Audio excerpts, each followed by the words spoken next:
Hey guys, welcome back to my YouTube channel.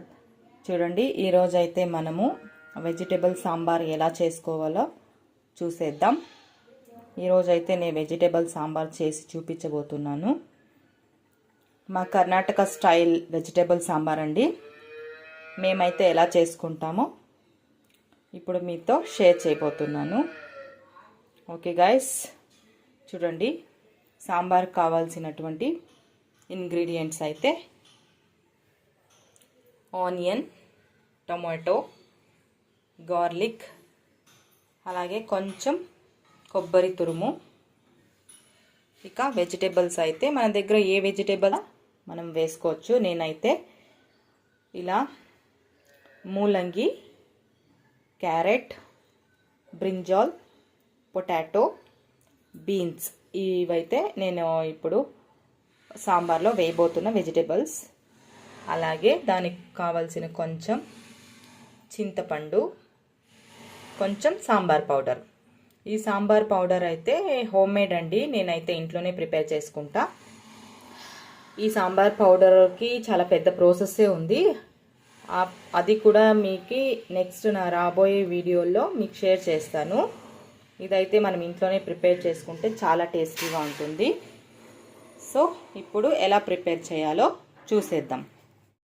Okay guys, ఇప్పుడైతే ఎలా prepare చేయాలో చూసేద్దాం. ఫస్ట్ అయితే ఈ విధంగా కందిపప్పు తీసుకోవాలండి. ఈ విధంగా కందిపప్పుని ఒక కప్ తీసుకొని వాటిని శుభ్రంగా కడిగేసుకుందాం. సో కందిపప్పుని ఈ విధంగా ఒక 2 times వాష్ చేసుకుని ఇలా పెట్టుకోవాలండి. తర్వాత వీటికి వెజిటేబుల్స్ యాడ్ చేద్దాం. సో నేనైతే ఇలా రాడిష్, అలాగే బీన్స్, క్యారెట్, పొటాటో, బ్రింజాల్ అన్నీ వేసేసానండి. సో ఇలా వేసేసాక దీనికైతే ఇప్పుడు మనము వాటర్ యాడ్ చేసుకుందాం. సో ఇప్పుడు దీనికి సరిపడా వాటర్ యాడ్ చేస్తున్నానండి.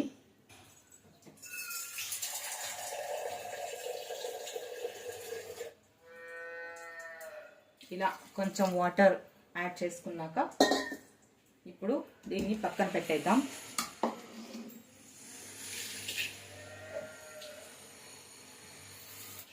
ఇక ఇప్పుడైతే వీటన్నిటినీ మనము గ్రైండ్ చేసుకోవాలండి.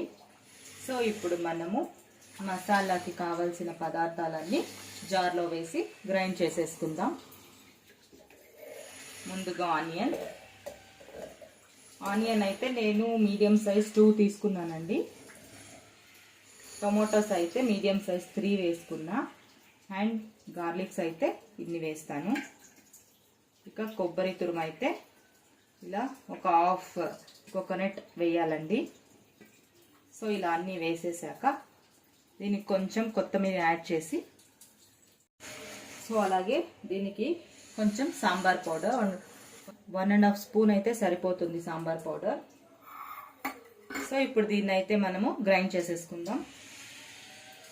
సో గాయస్, చూసారు కదా, ఇదైతే మనం అప్పుడే వెజిటేబుల్స్ అలాగే కందిపప్పు వేసుకొని పెట్టుకున్నాం కదా కుక్కరు. సో దీనికి ఇప్పుడు మనము మసాలా రుబ్బాం కదా, దీనికి యాడ్ చేయాలి.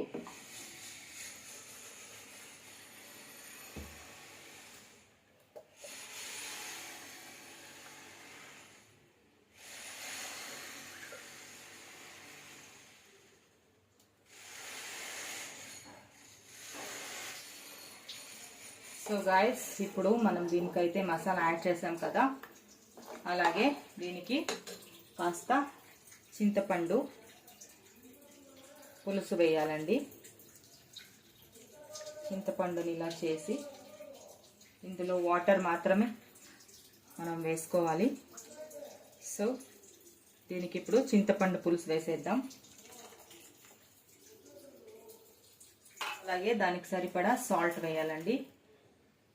నేనైతే చేత్తోనే వేసుకుంటానండి, నాకు అలా అయితేనే ఎంత పడుతుందనే విషయం తెలుస్తుంది, నాకు అలాగే అలవాటండి. సో ఇప్పుడు ఇలా కుక్కర్కి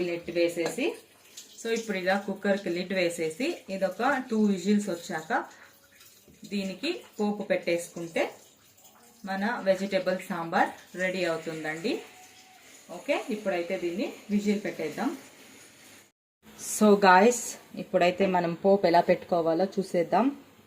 ముందుగా ఒక చిన్న ప్యాన్ పెట్టుకొని అందులో కొంచెం ఆయిల్ వేసేద్దాం. సో ఆయిల్ వేడయ్యాక కొంచెం ఆవాలు,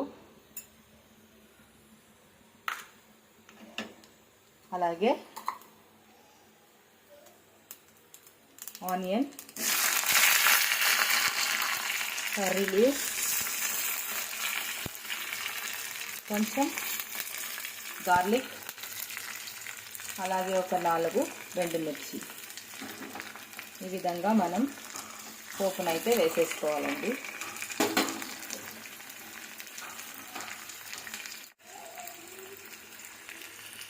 ఇప్పుడైతే పోపు ఇలా వేగుతుంది. మంచిగా వేగాక దీన్ని మనం సాంబార్లోకి వేసి సాంబార్ ఒక 5 మినిట్స్ అలాగా బాయిల్ చేసుకుంటే మన వెజిటేబుల్ సాంబార్ రెడీ అవుతుందండి. గాయస్ చూడండి, ఇప్పుడు విజిల్ వచ్చాక సాంబార్ అయితే ఇలా రెడీ అయింది. విజిల్ పెట్టుకుంటే కనుక మనకి వెజిటేబుల్స్ అలాగే పప్పు అన్నీ చాలా బాగా బాయిల్ అయిపోతాయి. సో అలా బాయిల్ అయిన తర్వాత మనము ఇప్పుడు ఇక్కడ రెడీ చేసి పెట్టిన పోపుని ఇందులో వేసేద్దామండి.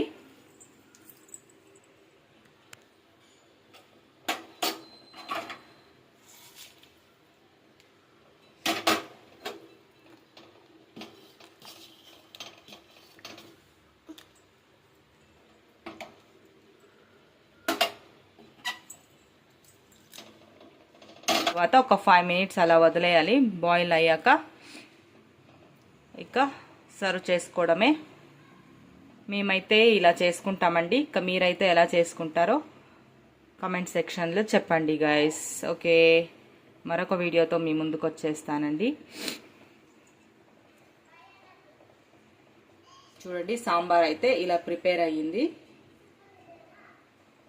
సో మా కర్ణాటక స్టైల్ వెజిటేబుల్ సాంబార్ ఇలా చేసుకుంటామండి. మీకు గనక నచ్చితే please like, share and subscribe. Support చేయండి. ఇలాంటి వీడియోస్ ఇంకా చాలా చేస్తాం.